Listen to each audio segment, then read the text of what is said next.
I never thought I'd see you again, I muttered, and my voice sounded stranger than I expected, like it belonged to someone else entirely.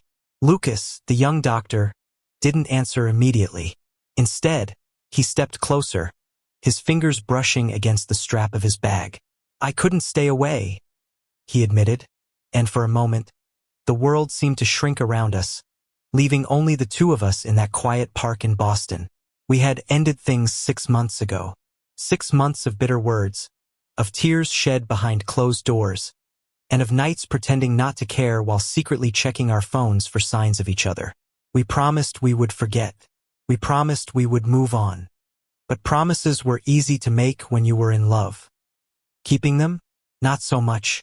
I looked at him now, really looked, and I saw everything I had missed. The quiet determination in his eyes, the way his coat slipped slightly off his shoulder, revealing a hint of his toned frame, and the nervous twitch of his hands. He hadn't changed much physically, but there was a softness there now, a vulnerability I hadn't noticed before. "Why are you here?" I asked, trying to sound indifferent, though my heart betrayed me with each word. He swallowed and glanced away, as if the answer itself was a punishment. I can't wait anymore. I really tried to move on. But every day, every patient, every shift, none of it mattered because I kept thinking about you. His voice wavered, and I could hear the raw honesty in it, the kind that makes your chest tighten and your knees weak. I laughed, bitter and unsteady. "That's convenient, isn't it? After all this time, you just can't help yourself." "No," he said firmly, taking another step closer, close enough that I could see the flecks of green in his eyes. "It's not convenient. It's torture. I've been trying to be strong, but I'm not. And I can't." He paused, swallowed again, and his voice softened to a whisper. "I can't pretend anymore that I don't need you." I wanted to tell him to leave, to save both of us the inevitable pain. But the moment our eyes met, I realized it wasn't just him who had been suffering. I had too. Every attempt to move on had failed. Every night I told myself I was over him. I ended up tracing his face in my mind, remembering the warmth of his hands, the sound of his laugh, the way he always knew exactly what to say when my anxiety spiked. There was a bench nearby, under an ancient oak tree, its leaves turning gold and red in the fading autumn sunlight. I sat down, and without hesitation, Lucas joined me, sitting so close that our thighs touched. I flinched slightly, and he gave me a small, almost imperceptible smile. "You're shaking," he observed, not as a criticism but as a simple acknowledgement. "I'm not," I said, though my hands betrayed me. He reached out and gently took my fingers in his. It was a simple gesture, yet it carried the weight of every unsaid word, every regret, every longing we had stuffed into our separate lives for the past 6 months. The warmth of his touch spread through me like sunlight breaking through clouds. Do you remember the night before we broke up?" Lucas asked, his voice barely audible over the rustling leaves. I did. I remembered it painfully well.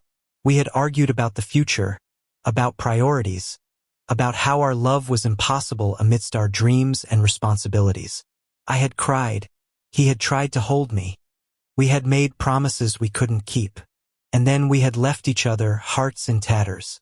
"I remember," I admitted. "That night," he continued, "I realized I didn't want to be without you. I've never stopped thinking about you.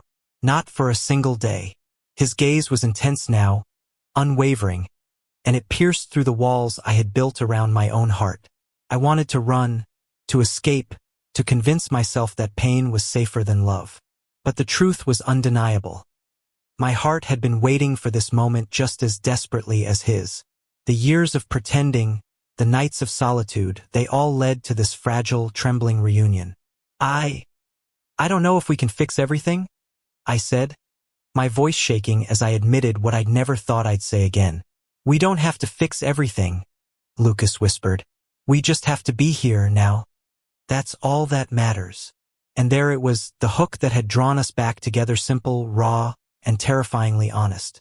The kind of truth that makes you forget to breathe. The kind of truth that heals even the deepest wounds. I looked at him, really looked at him again, and I felt something I hadn't allowed myself to feel in months. Hope. I think I missed this, I murmured, leaning slightly closer. Me too, he said, his lips brushing mine, almost a question, almost a promise. The city around us faded into background noise, the distant hum of traffic, the chirping of birds settling for the night. In that moment, it was only him and me, two broken hearts slowly learning how to beat together again. The kiss lingered, hesitant at first, then more confident, as if all the time we'd spent apart had only intensified the need between us. I felt his hands slide gently along my back, drawing me closer, and the air around us seemed to hum with unspoken apologies and confessions. We finally pulled back just enough to look into each other's eyes, and I noticed a softness there I had never seen before. Lucas, the same man who once terrified me with his intensity, now looked utterly vulnerable and human, and I realized that I, too, had changed. The walls I had built around my heart weren't gone, but with him, I no longer felt the need to hide behind them. Let's take it slow, I whispered, unsure if I was trying to convince him or myself. He smiled, that quiet, reassuring smile that had always made my chest tighten. As slow as you need. No promises about tomorrow, no regrets about yesterday. Just us, right now.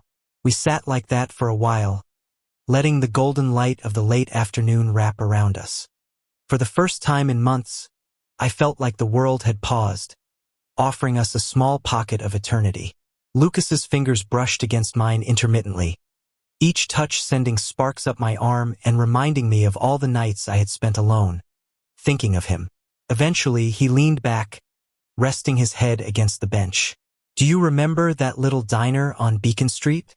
The one with the terrible coffee but the best cherry pie. I laughed softly. You mean the place where we got into a fight over whose turn it was to pay? That's the one, he said, a teasing glint in his eyes.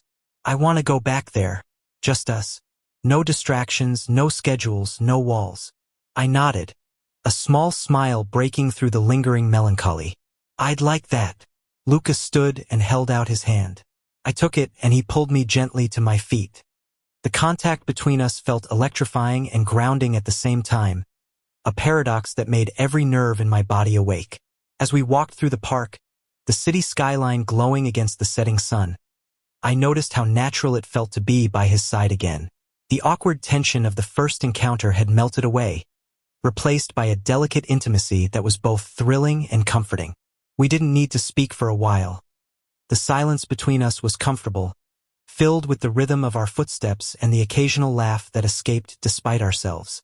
Every glance, every brush of our arms, every shared smile was a quiet reminder that we had survived the storm and maybe, just maybe, had grown stronger because of it.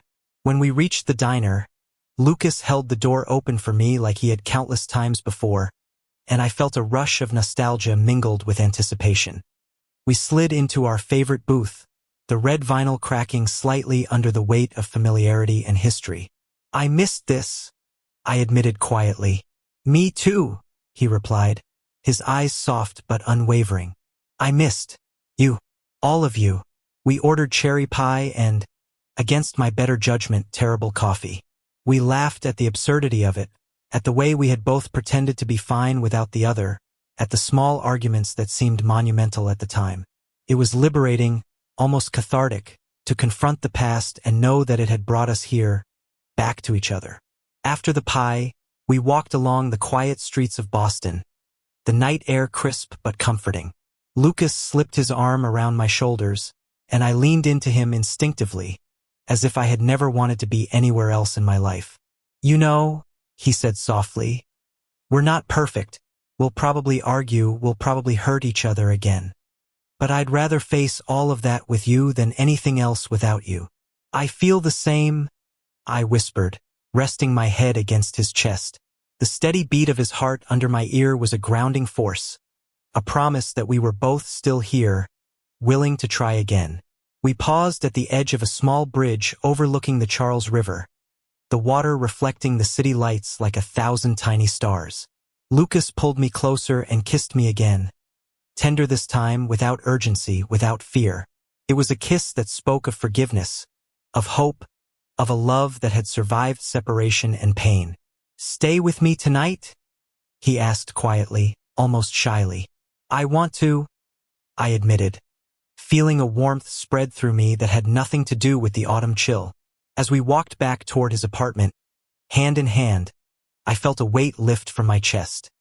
The pain, the misunderstandings, the sleepless nights, they were all still there.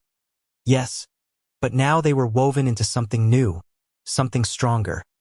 A renewed bond, a love that had been tested and survived.